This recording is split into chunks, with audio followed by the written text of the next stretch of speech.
Ela libertou milhões, mas perdeu tudo logo depois. Em 1888, Princesa Isabel assinou a Lei Áurea. Porém, o problema é que essa decisão abalou o império.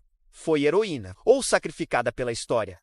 O que ninguém te conta é que sua coragem mudou o Brasil e destruiu seu próprio destino. A mulher que assinou o fim da escravidão e perdeu o Brasil. Logo depois, o salão estava em silêncio. O peso da decisão era enorme. E em 13 de maio de 1888, Princesa Isabel assinava a Lei Áurea, um ato de coragem, de humanidade, de transformação. Mas o problema é que essa decisão não veio sem consequências. Sem indenizar os grandes proprietários, ela rompeu com a elite que sustentava o império. O mais surpreendente é que, naquele exato momento de vitória, começava também sua queda. Mas por quê? Como um gesto tão justo poderia gerar tanta rejeição? O que ninguém te conta é que libertar milhões custou o apoio de quem controlava o poder.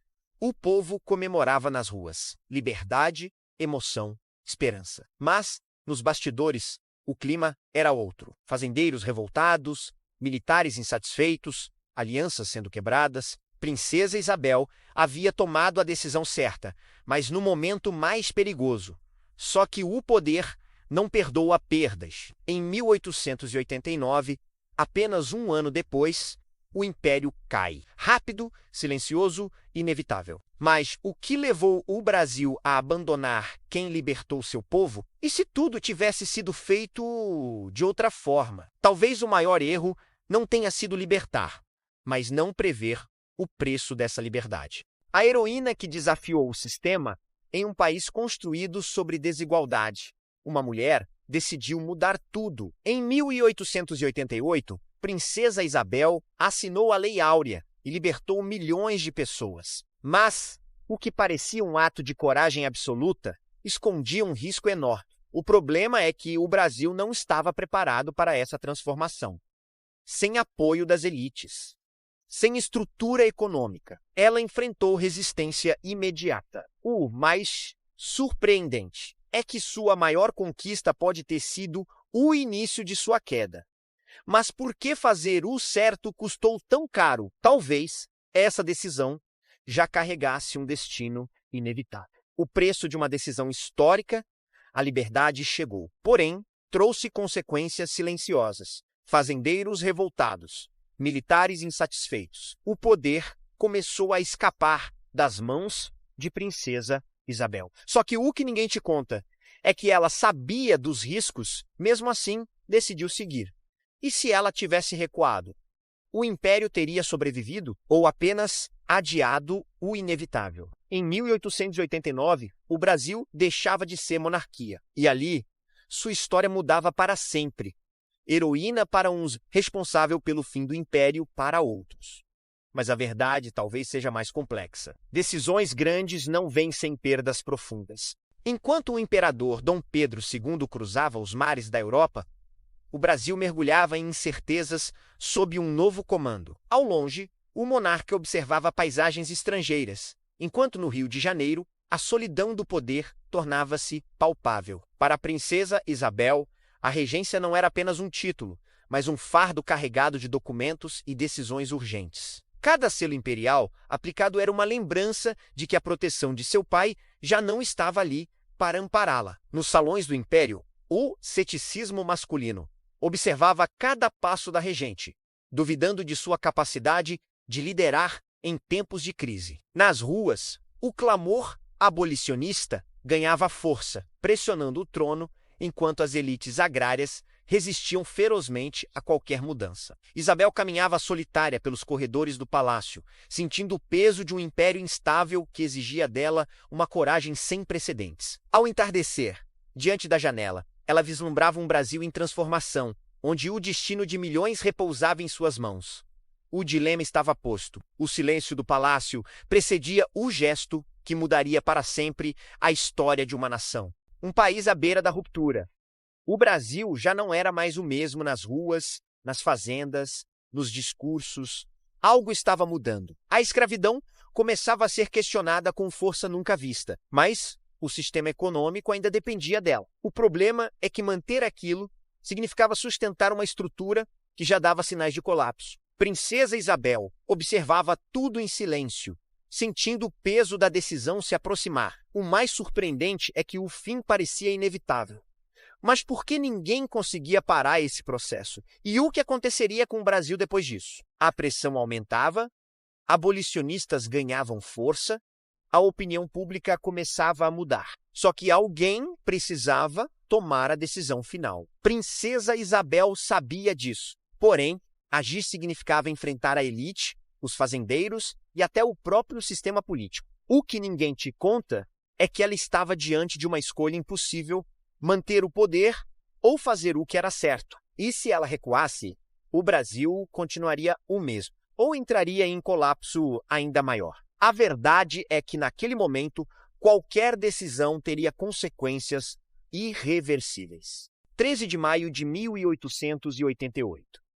O Brasil estava prestes a mudar para sempre, mas o preço da liberdade seria o próprio trono da monarquia. Com um gesto firme e decidido, a princesa Isabel assinou a Lei Áurea, extinguindo formalmente a escravidão em todo o território nacional. Nas ruas do Rio de Janeiro, a multidão celebrava em êxtase. Milhares de pessoas festejavam o fim de séculos de injustiça sob o sol da tarde. Contudo, nos salões da aristocracia agrária, o clima era de fúria. Sentindo-se traídos, os grandes fazendeiros começaram a conspirar contra a coroa. Sem o apoio dos pilares econômicos do país, o trono imperial começou a mostrar rachaduras profundas. O isolamento político de Isabel tornava-se irreversível. As sombras se alongaram sobre o Palácio Imperial. A justiça humanitária havia sido feita, mas o destino da monarquia estava selado. Pela janela, Isabel observava o horizonte,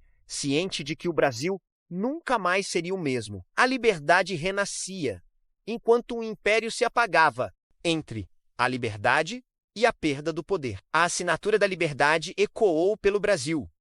O povo comemorava, vidas mudavam para sempre. Mas nos bastidores, algo silencioso começava a se romper. Princesa Isabel se tornava símbolo de justiça, porém também alvo de rejeição. O problema é que aqueles que sustentavam o império, menos as elites, não aceitaram perder tudo da noite para o dia. O mais surpreendente é que a mesma decisão que libertou milhões começou a isolar quem a tomou. Mas por quê? Como um ato tão justo poderia gerar consequências tão devastadoras? O isolamento que antecipou a queda. Sem apoio político, sem alianças fortes, o império começava a desmoronar lentamente. Princesa Isabel já não tinha o mesmo respaldo e talvez nem percebesse a velocidade dessa mudança. Só que o poder não sobrevive sem sustentação. O que ninguém te conta é que decisões históricas nem sempre garantem proteção. Às vezes, fazem exatamente o contrário. E se ela tivesse negociado? E se tivesse preparado o país antes? O Brasil teria outro destino ou aquele já era um fim inevitável?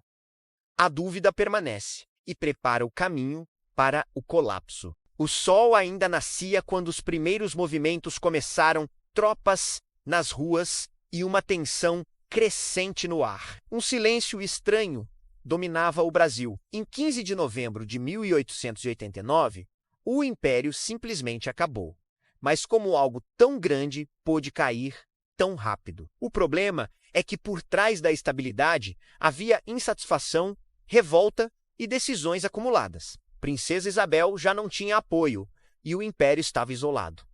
O mais surpreendente é que não houve resistência. Nenhuma luta, nenhum confronto, apenas o fim. Mas por quê? Não houve gritos, não houve guerra, apenas aceitação. A família imperial partiu, deixando para trás um país que mudava sem olhar para trás. Princesa Isabel viu tudo acabar, sem poder reagir. Só que o mais inquietante não foi a queda, foi o silêncio. O que ninguém te conta é que grandes impérios raramente caem assim. Então, o que levou o Brasil a aceitar isso tão facilmente? E se alguém tivesse resistido? Talvez a história fosse outra, ou talvez o destino já estivesse traçado desde a Lei Áurea. A partida sem glória, o silêncio, dominava o momento. Nenhum aplauso, nenhuma despedida. Após a proclamação da República em 1889, Princesa Isabel deixava o Brasil, sem resistência, sem luta.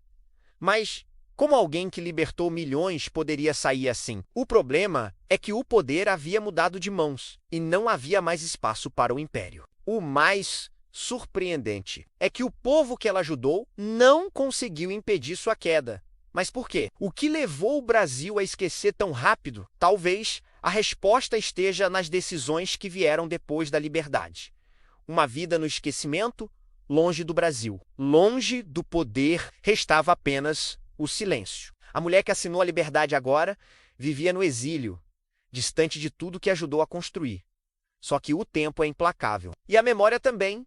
O que ninguém te conta é que heróis nem sempre são lembrados como deveriam. Princesa Isabel viu seu nome desaparecer das decisões, das ruas, da política, mas será que sua escolha foi em vão ou foi exatamente o sacrifício necessário?